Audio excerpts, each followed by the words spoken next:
So we're probably going to finish talking about the prostration of forgetfulness, insha'Allah ta'ala.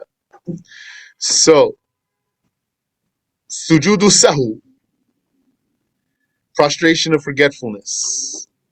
It is for adding something to your prayer that's prohibited for you to add on purpose. Means for you to accidentally add something into your prayer, an extra integral, or to stand for the next rakat, yani an extra rakat, fifth rakat, for example, forgetfully, not on purpose, because on purpose will invalidate your prayer. Then, because of this blunder, you can prostrate. Because of this blunder, you can prostrate uh, to rectify the imperfection in your prayer before you say the salam. Prostrate twice. Or for leaving out something commanded to be done, like you left out an integral of the prayer that you were commanded to do. Forgetfully, also. Because if you left it out on purpose, you would invalidate your prayer.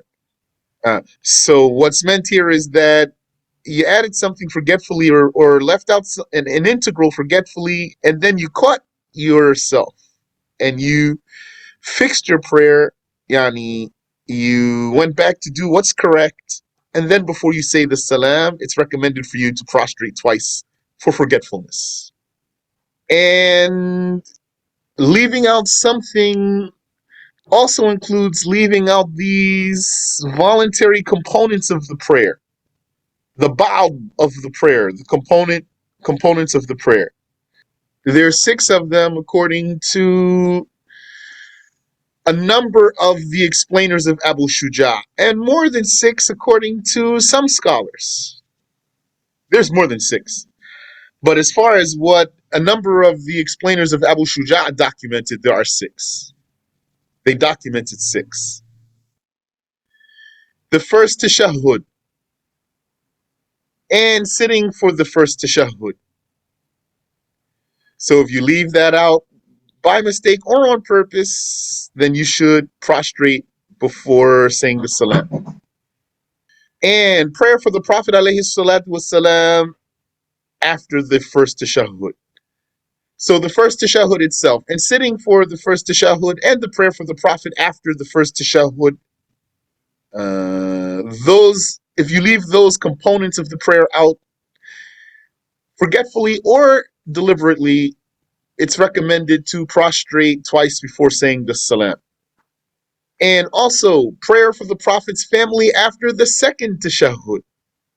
And dua al-kunut in the Fajr prayer, or in the Witr prayer in the last half of Ramadan, which is right around the corner, and standing for that dua of kunut. So that's six. And this is all repeat now, so that's why I'm going through them swiftly. This is about the third time we've repeated this. That is at level 3. We're now in Book of Prayer level 3. So we talked about this in level 1 and level 2. Now we're in level 3, and it's like the third time we're repeating it in level 3. And what's the extra that some scholars documented beyond the six? Prayer for the Prophet sallallahu alaihi wasallam and prayer for his family after dua al-kunut. Okay. So then we said it is forbidden to return to a component after reaching an integral. It is forbidden to return to a component after reaching an integral. So then we looked. The first tashahhud, that's the recommended component. What's after it? If you stood up for the next rakat, the third rakat, then you engaged in an integral. So you can't go back to that first tashahhud if you skipped it, or to sit down for it if you skipped it after you stood up for the next rakat, or to go back to pray for the Prophet sallallahu alaihi wasallam after you stood up for the next rakat. Because that standing for the next rakat is an integral. It's an obligatory part of the prayer, and you cannot leave out an obligatory part of the prayer to go to, you cannot interrupt the obligatory part of the prayer for an optional part. Sheikh, right? Prayer for the Prophet's family after the second tashahhud. There's some du'as after that are not obligatory, but the salam is obligatory. So if you said the salam, you're definitely not going to go back to say prayer for the Prophet's family, alayhi salatu wassalam. And dua al kunut, if you went down to sujud, because where's the position of kunut? It's after you come up from ruku' and before you go down to sujud. So in that standing position right there, if you did go down to sujud, then you have now engaged in an obligation. So if you skipped the dua of kunut, you cannot abandon this prostration to go back to say the dua of kunut or to stand for the dua of kunut. And if you skipped prayer for the Prophet alayhi salatu wasalam and prayer for his family to go down to sujud, then you're not going to go back to that because it is forbidden to return to a component after reaching an integral. Sheikh, right? No, you can't hear me. Sheikh, right? Some questions via the mic. Yeah, oh. Yes, question. Yeah, I think the lady that asked you a question was what to say in the sujood when it is you are doing for sujood sahwi. Uh, What to say? it is recommended to say in sujudu sahu anything that's recommended to say in the regular integral sujud. Sujudu sahu is like the integral sujud in its conditions and its recommendations. Like So, saying Subhana Rabbiyal A'la. okay. So just for example, say if I forgot a rakat and I finished, I said my salam, then I do the two ruku after that, and then I do it as normal prayer, like I would add everything, the Fatiha, I'm so sorry, the shahad, and everything else, and then I finish. I'm sorry, your question wasn't clear. Can you start that again, please? Sorry, my question was that if I was to forget one rakat in my prayer and I have said Okay. my salam and I've realized afterwards that I've forgotten a rakat, then I do the two salah after that. Not two salah, sorry, two rakats after that. But what I was asking is that would that be like a normal rakat, or was there minimum that you said? Okay. So according to your question, you forgot a if you forgot a rakat. So let's say you Yes. prayed 3 rakats of a 4 rakat prayer, and then you said salam. And then you remembered that you still didn't do 1 rakat.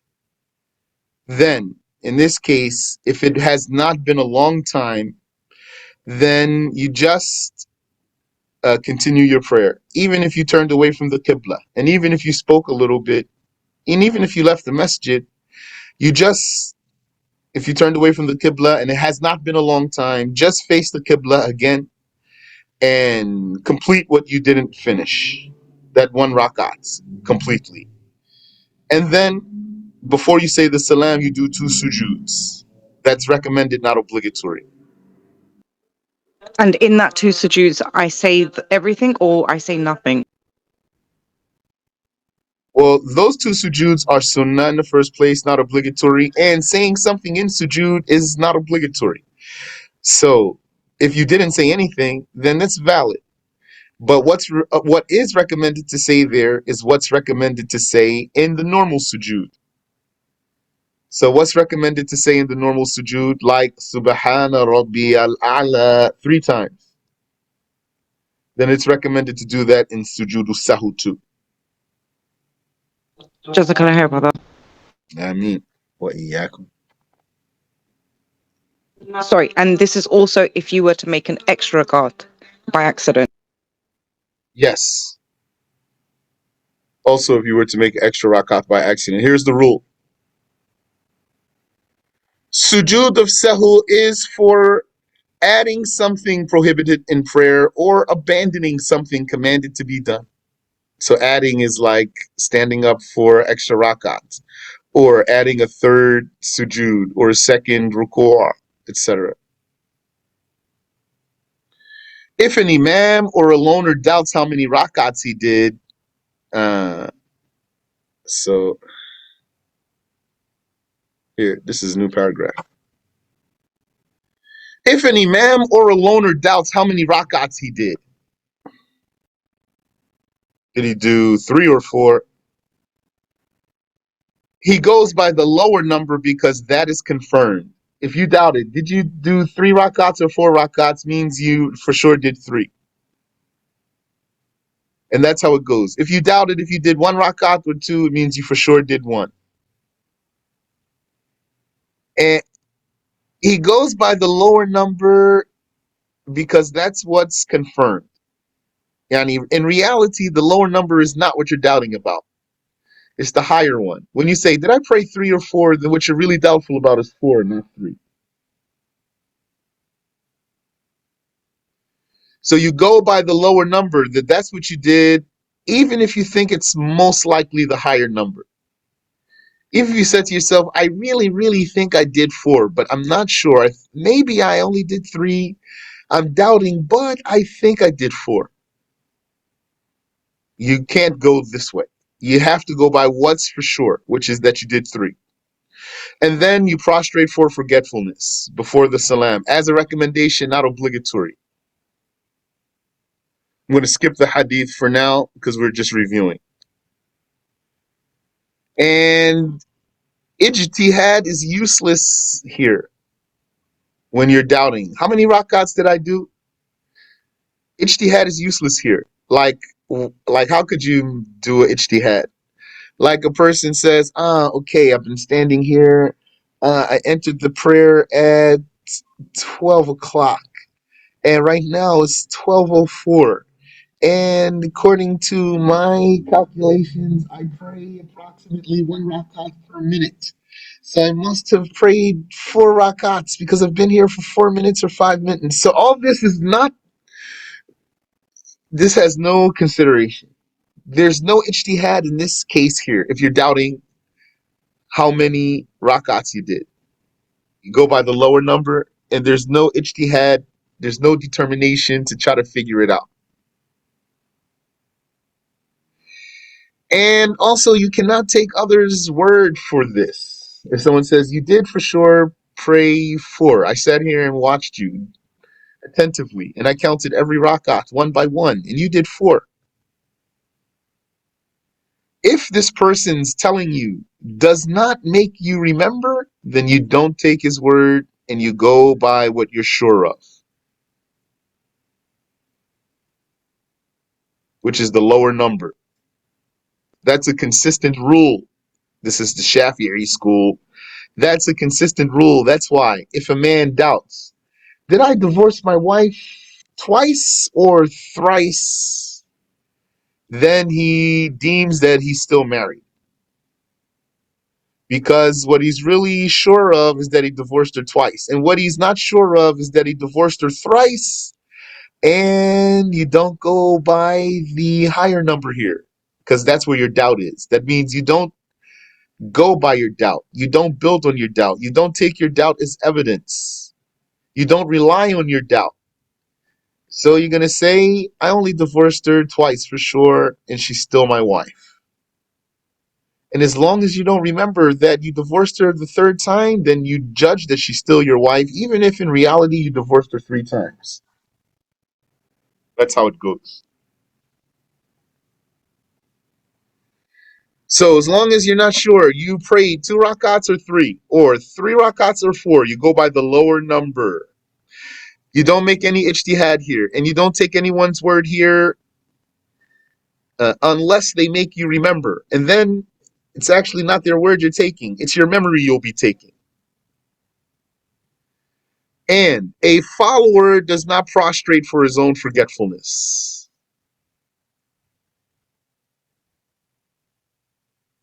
Yani, if you made a mistake while you're following the imam, you don't prostrate for your own forgetfulness. If the follower missed a bow, a ruku', or missed a recitation, or he doubted if he did, Then what's he going to do? He's going to stand after his Imam's salam. And he performs a rakat.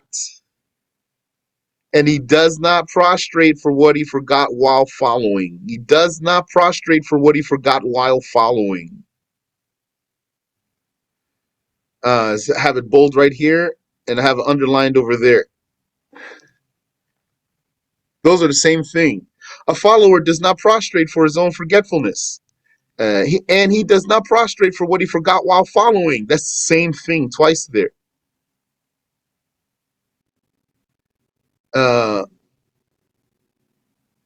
but what about when this follower stood up after his imam said the salam, and then he continued his prayer, and then he blundered after disengaging from the imam's prayer and starting to pray alone? Then, yes, he can prostrate for forgetfulness, for his blunder that warrants sujudu sahw after he separated from the imam. But whatever he did while following the imam, he does not make sujudu sahw for that. And finally, one should not return to a form, a hay'ah, though doing so does not invalidate the prayer, nor should one prostrate for leaving out a hay'ah. Yes, yani, the hay'ah is other than any sunnah of the prayer other than these 6 or 7 that are listed here. Any sunnah other than the ones listed here. These are called ba'd components. The other sunnah parts of the prayer that are not in this list are called hay'ah, forms, like lifting your hands to your ears and putting your right hand over your left between your chest and your navel, and other things. These forms, these less emphatic optional parts of the prayer, if you skip them, you don't go back to them. And if you skip them, you don't make sujudu sahw for them. Wallahu alam. Now that's the end of sujudu sahw. Any question?